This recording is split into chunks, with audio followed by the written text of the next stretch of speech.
Hey everyone, welcome to the Ultimate Explainer on Water Resources. Now, I know that flipping through endless pages of a static textbook can sometimes feel, well, a little dry, pun completely intended. So today, we're doing things differently. We're going to completely replace your textbook chapter with dynamic, easy-to-grasp concepts. I'll be your guide through every definition, every tricky idea, and every absolutely crucial exam question you're going to need. Okay, let's dive right in. 2 billion. Let that number sink in for a second. I want to start us off with a pretty terrifying prediction that should really make all of us sit up and pay attention. By the year 2025, it's estimated that nearly 2 billion people will live in absolute water scarcity. We're not talking about a minor inconvenience here. That means literally not having enough safe water for basic daily survival. So how do we get to this point? And more importantly, what can we actually do about it? Here is our game plan for today's explainer. 1. The global water paradox. 2. Why is water scarce? 3. Dams and river projects. 4. Rainwater harvesting solutions. 5. Chapter exercises answered. And 6. A rapid-fire final revision. Section 1. The global water paradox. Water everywhere. You know the old saying, right?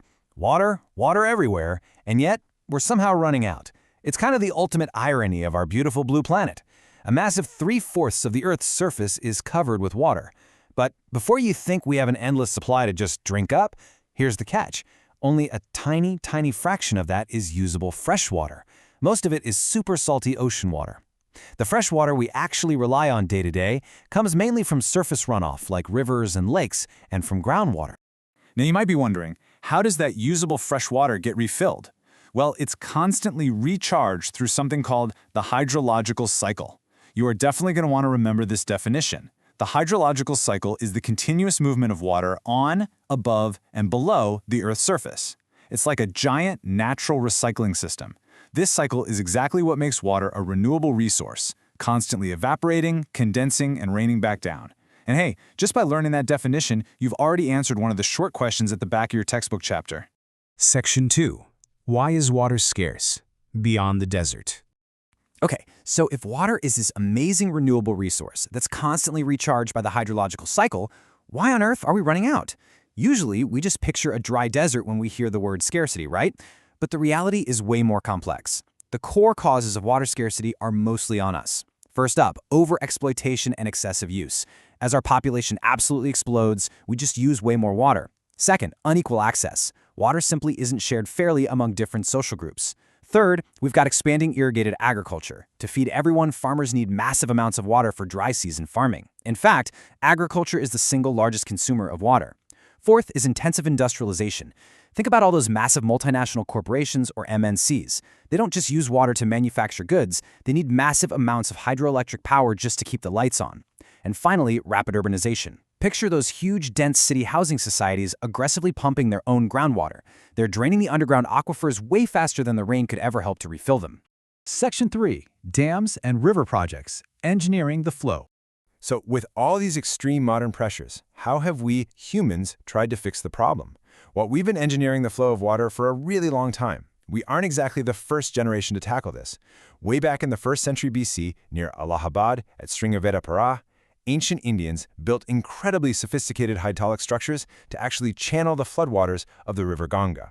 Fast forward to modern India, and we kept that tradition going by building dams in pretty much most of our river basins. And today we rely on massive, multi-purpose river projects, like the famous Hirakud Dam, which brilliantly integrates water conservation right alongside flood control.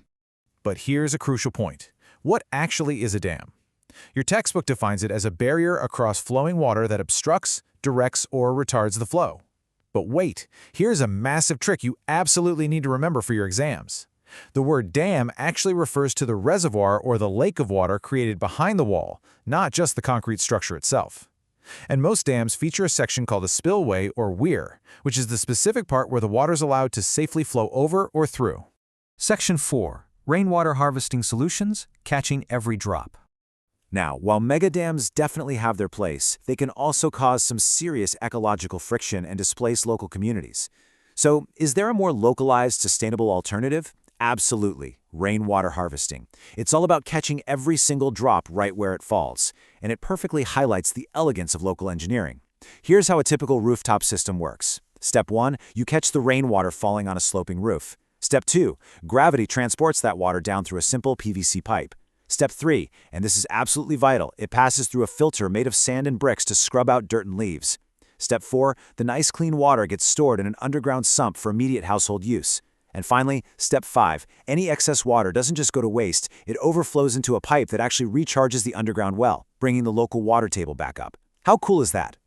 And we see this core principle adapted differently depending on where you live. Over in the super arid regions of Rajasthan, folks historically built tankas. These were essentially large underground holes dug right inside their main courtyards to safely store precious drinking water to survive those brutal summers. On the flip side, consider the modern adaptation in the village of Gindathar in Karnataka. Even though they get a really healthy 1,000 millimeters of rain, 200 households went ahead and installed rooftop harvesting systems. They operated at an 80% collection efficiency. That means they successfully capture and use almost all the rain that hits their roofs. Section 5. Chapter Exercises Answered. Test your knowledge. All right, you've absorbed the theory, but can you actually apply it? It is time to directly tackle your textbook exercises. I want you to mentally lock in your answer before I give it away. Here's a classic multiple choice scenario right from your book. Does a region with high annual rainfall but highly polluted water suffer from water scarcity? Really think about it. It rains all the time, the rivers are completely full, but the water is toxic. Is that technically scarcity? The answer is yes. It absolutely suffers from water scarcity. You see, scarcity isn't just a numbers game about the sheer volume of water. It's heavily about usable quality. If hazardous chemicals from an MNC factory or untreated urban sewage pollute a river, that water is dead to us. Bad water quality effectively creates water scarcity, even if you're standing in the middle of a flood. Let's try another one. True or false? Urban lifestyles have helped in the proper utilization of water resources. What do you think? Has moving to big, modern, technologically advanced cities made us better at conserving water? False. It is literally the exact opposite. As we talked about earlier, multiplying urban centers with huge, dense populations and incredibly demanding urban lifestyles have massively overexploited our fragile resources. Remember those independent housing societies? Continuously pumping their own groundwater drains the earth dry without ever giving the hydrological cycle a chance to catch up. Section 6. Rapid Fire, Final Revision. Lock it in. Excellent work making it this far. Now, let's bring it all home. I promised you a quick cheat sheet summary of the entire chapter to really lock it in for your exams, so get ready to jot this down. First, the hydrological cycle. This is the continuous movement that renews the Earth's fresh water. Next, scarcity causes. Remember that they're largely human-driven: over-exploitation, thirsty MNCs, and rapid urbanization. Then, the definition of a dam. It isn't just the wall. It is the barrier that creates the reservoir or impoundment behind it. And finally, tankas, the traditional underground storage systems used to save drinking water in arid Rajasthan. Trust me, this right here is your high-yield exam material. Before we completely wrap up, I want to leave you with one final super inspiring number: 50,000. That is the number of liters of water a single household in the village of Gendator can harvest every single year, with just about 10 fillings of their rooftop system. Just imagine the sheer impact if every house in every city across the globe did exactly that. And that brings us to the end of today's explainer and to a real question for you to ponder. The Earth is a blue planet, yet we're facing severe, life-threatening shortages. We've seen ancient hydraulic structures, and we've seen modern rooftop pipes. So how will your generation engineer the ultimate solution to the global water paradox? Keep learning, keep questioning everything, and hey, maybe you'll be the one to design the answer. Thanks so much for hanging out with me today, and best of luck on your exams.